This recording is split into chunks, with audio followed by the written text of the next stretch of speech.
First of all, I like to congratulate the organizer of this course for keeping this important topic in the whole symposium. I'm going to share my views on the Ponseti treatment for the clubfoot management. First of all, let me tell, like this Dr. Ignacio Ponseti, who expired only in 2009 at the age of 95, he really made a significant change in the management of clubfoot. When I became an orthopedic surgeon in 1990, yes, plaster treatment was there for the clubfoot. However, the success rate was only 50%, and remaining 50% of the children, they required surgery. And the results of surgery was not also that great. He published his first result in the Journal of Bone and Joint Surgery in 1963. People did not pay much attention to that. Then the second paper was in 1980. And the third paper, which was a long-term follow-up of the clubfoot management by Ponseti technique, appeared in 1995. And people really paid importance or attention to that paper, and that really made the difference. The next year in 1996, at the age of 82, he came out with a monograph on congenital clubfoot, the fundamentals of treatment. And this monograph actually brought attention of people to this novel treatment. And people started realizing this op technique as one of the good technique for the clubfoot management. And from that and the internet, that really made this technique very important in the management of clubfoot. So I'm going to share something about this management. The principles of Ponseti, they are basically divided into two phases. The first phase is the correction phase, in which the orthopedic surgeon tries to correct the deformity. Then comes the second phase, that's the maintenance phase. The foot which is corrected is likely to go for relapse, and at that point we try to maintain it so that the relapse does not take place. So let us understand first about the correction phase. So the question is, when we want to correct the clubfoot, we need to understand that what are the deformities are there, and once we know that, then we will be able to correct them in a step-by-step manner. So the first deformity which is there is cavus deformity. Now it's very important to understand that what is cavus, and for that I'm going to show you one animation. This is, we are looking at the right side of the foot, and this is the hind foot. You can see that the medial side is elevated while the lateral side is down. So this depicts that the hind foot is in varus. Now if you see the forefoot, mainly the metatarsal, then the first metatarsal is more plantar flex, and then the fifth one. And the plane joining that shows that the forefoot is pronated, or the first metatarsal is more plantar flex in relation to the fifth. This is very important because when it comes to correcting the cavus, this concept is going to help us to understand how we should correct the cavus. The important point we need to remember, cavus is basically the forefoot pronation, and for correcting it, we need to supinate the forefoot. The second component of the deformity is forefoot adduction. And to understand that, I am showing you the Dr. Ponseti's model in the foot dissection which he carried out. The skin and the soft tissues from the dorsum of the foot are removed. And what you look at over here is a talus. And this is navicular. These are the cuneiform, and these are the metatarsal and the toes. The black line depicts the long axis of the talus. If you look at the long axis of the forefoot, which is along the line of the third or the second toe, then this line is not straight. These two lines are not straight, but they are making an angle, and that shows that the forefoot is adducted. The third deformity is hindfoot varus.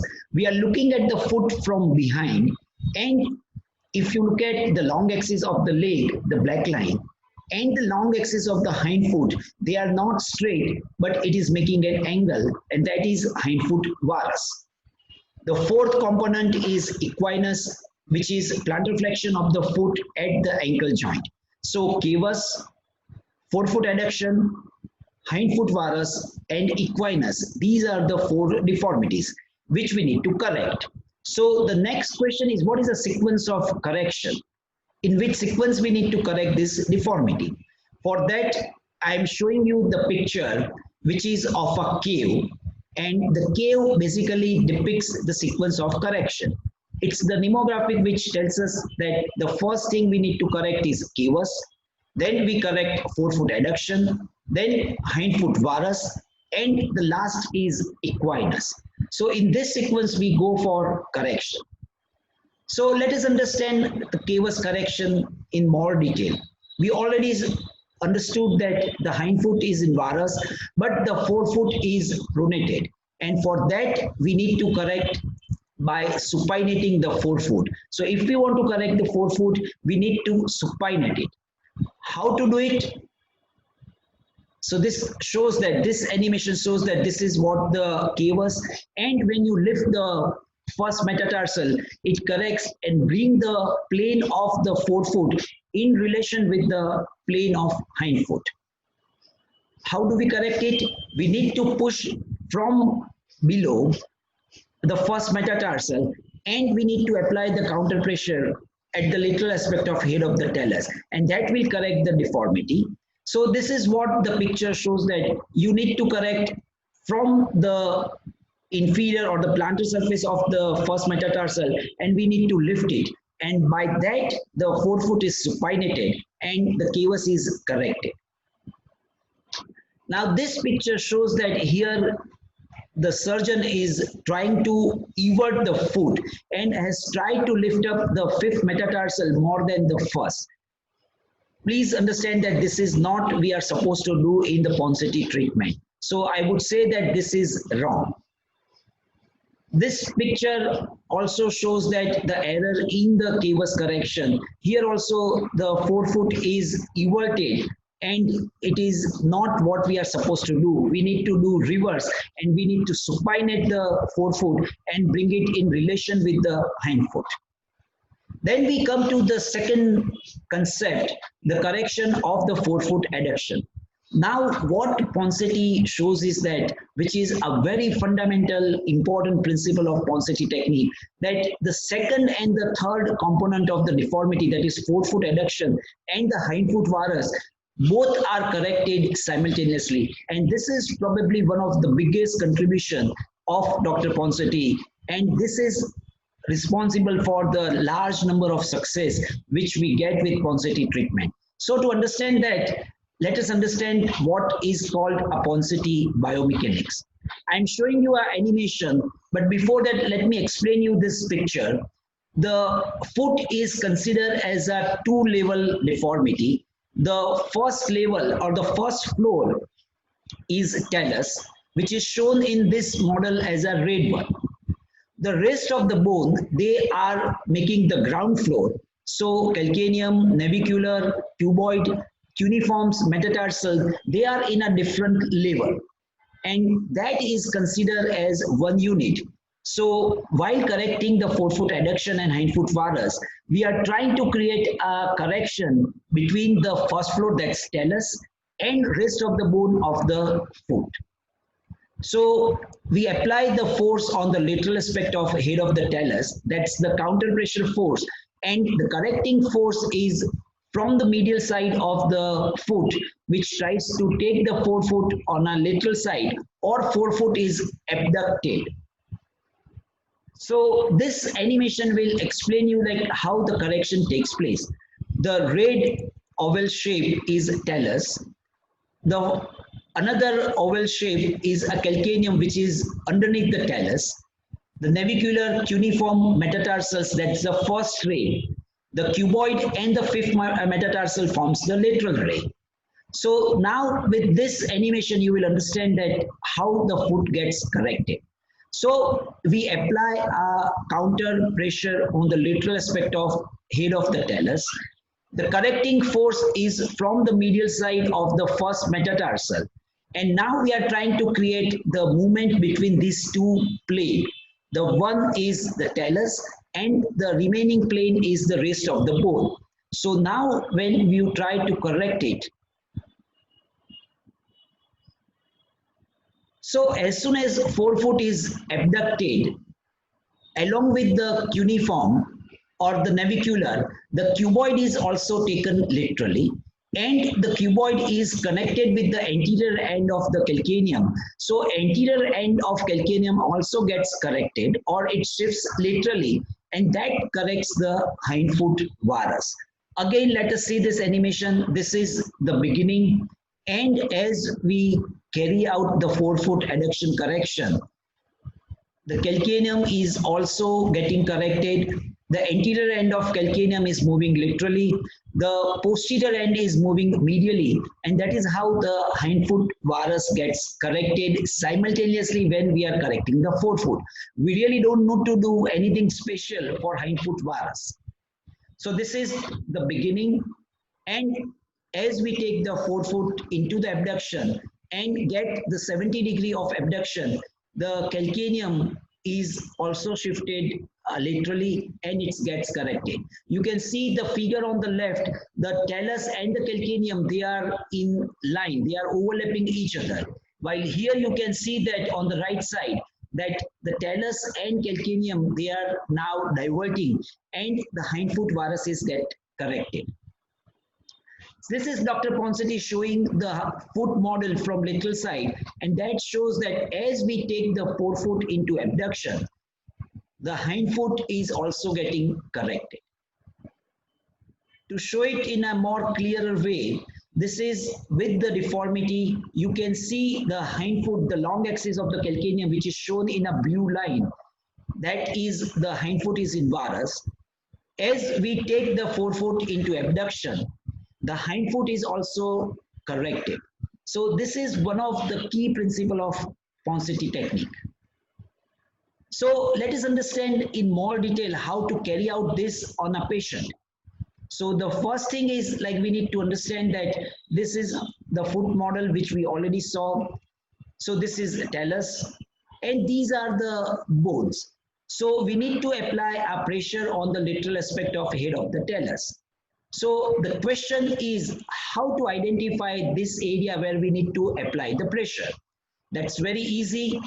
Once we identify that, then what we need to do is, like, we just need to take the forefoot into abduction. So the question is how to palpate the head of the talus. In any child, whatever may be the weight of a child, always we can palpate the lateral malleolus. So once we palpate the lateral malleolus, we go 1 to 1.5 centimeter distally and laterally, and we will be able to palpate the bony prominence. And that bony prominence is the lateral aspect of the head of the talus. And at this point, we need to apply a counter pressure, and then we correct the rest of the foot or the forefoot. So this is how we correct the forefoot adduction, and along with that, the hindfoot varus will get corrected. So now the question is how frequently we need to change the cast. Usually the casts are changed at every 5 to 10 days, depending on the availability of surgeons and the convenience of family. So anyway, between 5 to 10 days, the correction is usually achieved by normally in 4 to 5 plasters. The most important thing is, like, when we give a plaster, the child should be sedated. For that, some people give a feeding, some people they give a pacer in the mouth, or I prefer to give a midazolam nasal spray, which helps us to keep the child sedated for 20 to 30 minutes. Then comes the last point, is the equinus correction. We have already corrected cavus, forefoot adduction, and hindfoot varus. Now we are coming to the last deformity, that is equinus correction. So usually for that we need a tenotomy. I will explain the reason why we need a tenotomy in most of the patient. So the question is, why do we need tenotomy? I learned this lesson in a hard way, and I will try to explain so that you also understand it well and don't make mistakes in your practice. So this is a foot. We are looking from the lateral side. The foot is in plantar flexion. On the back side, we can see that the tendo Achilles is short. or the calf muscles, they are short and they are keeping the foot in a plantar flexion. We are applying the force from below. We are dorsiflexing the foot so that the plantar flexion or the equinus deformity is corrected. Now what happens is, like, if the tendo-Achilles is tight and if we apply the force from below to dorsiflex the foot, usually instead of having a correction at ankle joint, the correction will take at midfoot and there will be a break at tenonavicular joint. As shown in this picture, the false correction will take place at tenonavicular joint. This is the picture. Here the family insisted that they are not willing to go for tenotomy because it's a minor surgery. And I succumbed to their request and tried to correct the equinus deformity. And later on, I realized that the shape of the foot is not normal. And we can see that there is a fullness in this area. So this is basically when you try to correct the equinus without tenotomy, we create a treatment-induced or iatrogenic rocker bottom foot. To prove this point, this is the X-ray, and in that we can see that the talus is still in equinus and the correction has taken place at this area, which we cannot see in a young child. So a false correction has taken place. And to avoid that, in most of the patients, almost 95 to 98% of the patients, they require tenotomy. So by tenotomy, we cut the tendo-Achilles completely. And once we correct it, now when we give a dorsiflexion force, the correction takes place at the ankle joint and the foot is corrected where the problem is. A lot of people want to know about technique, so I will show you some of the important features about the tenotomy. For that, the child has to be relaxed. Some people, they prefer general anesthesia. Some people do it under sedation and local anesthesia. It can be done with knife or it can be done with a needle. The most important thing is, like, we need to go from medial to lateral side because there are important neurovascular bundles on a medial side.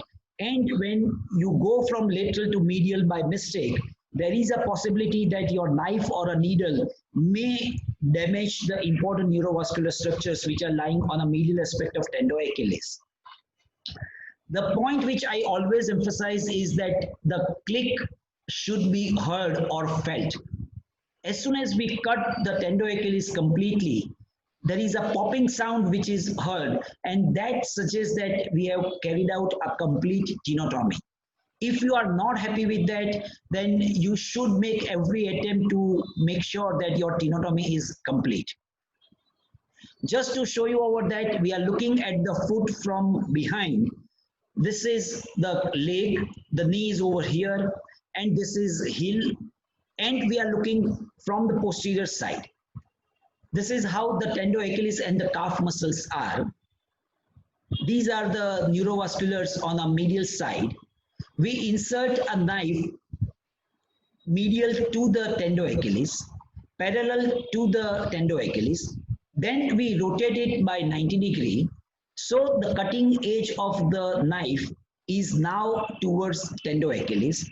We go from medial to lateral side. And this is how we completely cut the tendo-Achilles. And once we cut the complete tendo-Achilles, we will hear a popping sound, and that depicts that we have carried out a complete tenotomy. So this small video will show you how we do it. We do it under general anesthesia, that's a inhalation anesthesia. So the knife enters and then it tries to go from medial to lateral side. And as soon as we carried out it complete tenotomy, the foot will be able to dorsiflex completely. So this is very important that we achieve a full correction. In chubby patient, sometimes this is difficult. And in that case, I would suggest that you can make a small incision, pass a mosquito or an artery forceps underneath the tendo-Achilles, bring it out, and we can carry out tenotomy under visa. But it's very important that a complete tenotomy is carried out. What is the endpoint of plaster treatment? The end point of the plaster treatment is, if you look at the foot from down, here the child is sleeping, the hip is flexed to 90 degree. So what we see, this is a long axis of the thigh and this is a foot.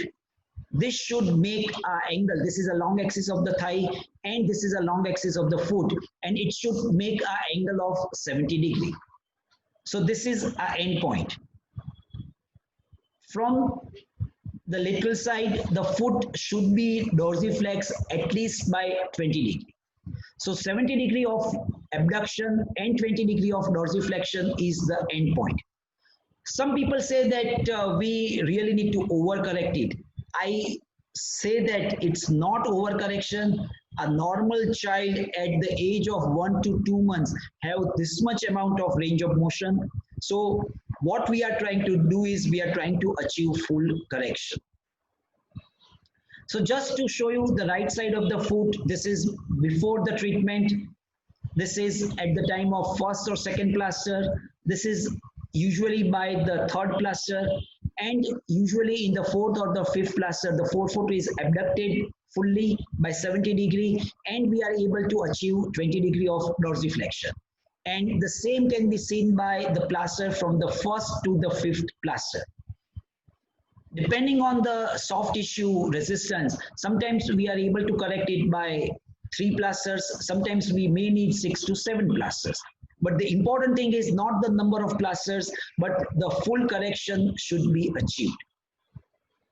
Once we have corrected the foot, we come to the second phase, and that's a maintenance phase. I always try to show it in a way that if there is a farmer, if he saw or brought a good seeds and saw it, that's not the end of the thing. He has to carry out watering, he has to take care of the crop, then only he will have a good crop. So similarly in the clubfoot, by correcting the foot is not the end of the treatment. The recurrence is very common and we need to also carry out a treatment for preventing the relapse. So what is the role of cast and brace? The cast is basically, or casts are basically for achieving the correction, while the brace is for maintaining the correction. A lot of people, they expect that even if they don't achieve full correction, the brace will take care of that. Please understand that brace is not for correction, it's only for maintenance. So usually the orthosis or a brace which is given is a foot abduction orthosis. And what it tries to achieve, that I will show you in a minute. But before that, why do we really need to use brace, the foot abduction brace? The George Mercandew from the Iowa, where the Ponseti carried out his work, in 2004, they published a paper which says that if you don't use brace, the relapse rate is more than 80%. Even after correcting in 100% of patients, the relapse rate is 80%. On the other hand, if you give brace, then the relapse rate comes down to 6%. So it's a very important part of the treatment. We saw that the complete correction, the foot is abducted by 70 degree. And the same thing we also try to maintain with the orthosis. The orthosis which we give keeps the foot into 70 degree of external rotation. So this is what we want to achieve by the shoes. There are various regimes for the bracing. I am not going into that controversy, but most of the people, they give a full-time brace for first 3 months and gradually they win it every month or every 3 months.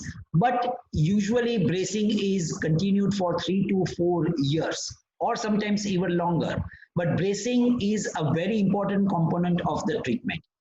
At the end, I would just end my talk with one case example. So this was a child who was having a bilateral clubfoot. You can see that they presented to me on the 4th day, and I started treatment on the 10th day.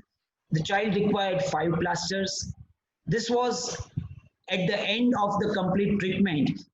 After 5 plasters, the child worn braces, and this is when we stop the bracing period. You can see that the feet are completely corrected. You can hardly make out that this child was born with the club feet. At 6 years, he came first in the class in a running, and this child with a certificate, and that shows that the foot become functionally also normal. This is at 10 years. Again, there is no limitations.